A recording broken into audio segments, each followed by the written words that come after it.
খুনি হাসিনা এবং তার দোসররা সেটাকে নাটক বলতেছে। যে খুনি হাসিনা গত 16 বছরে বাংলাদেশে ফ্যাসিবাদ কায়েম করেছে, এই জুলাই বিপ্লবে আমাদের 2000 ভাই বোনকে শহীদ করেছে, 40,000 ভাই বোনকে পঙ্গু করেছে, সেই খুনি হাসিনা এখন পর্যন্ত তার মধ্যে কোনো অনুশোচনা নাই। এই গণহত্যাকে, এই শিশু হত্যাকে, এই আইনাগর, এই সব কিছুকে তারা নাটক বলছে।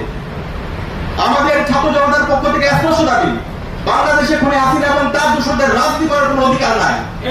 তাদেরকে যেখানে পাওয়া যাবে তাদেরকে ধরে থানায় দিতে হবে, তাদের সবাইকে দৃষ্টান্তমূলক বিচারের আওতায় নিয়ে আসতে হবে।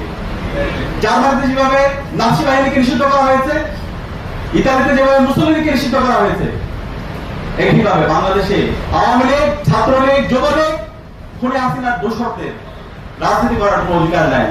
তাদের সবাইকে দৃষ্টান্তমূলক বিচার আওতায় নিয়ে আসতে হবে।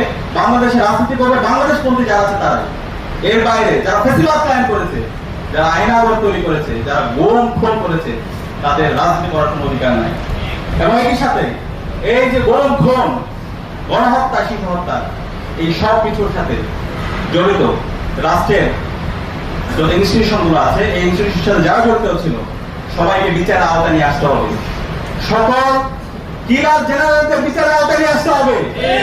এই কিলার জেনারেল নাই গত 16 বছরে ফ্যাসিবাদ কায়েমে খুনি হাসিনাকে সবচেয়ে বেশি সহযোগিতা করেছে। বাংলাদেশের সেনাবাহিনী দেশের স্বাধীনতার সার্বভৌমত্বের অখণ্ডতার জন্য আমরা সবসময় বাংলাদেশ সেনাবাহিনীর প্রতি আমাদের ভালোবাসা আছে এবং আমরা বিশ্বাস করি সেনাবাহিনী স্বাধীনতার সার্বভৌমত্ব অখণ্ডতার জন্য সবসময় তার লড়াই সংগ্রাম জারি রাখবে।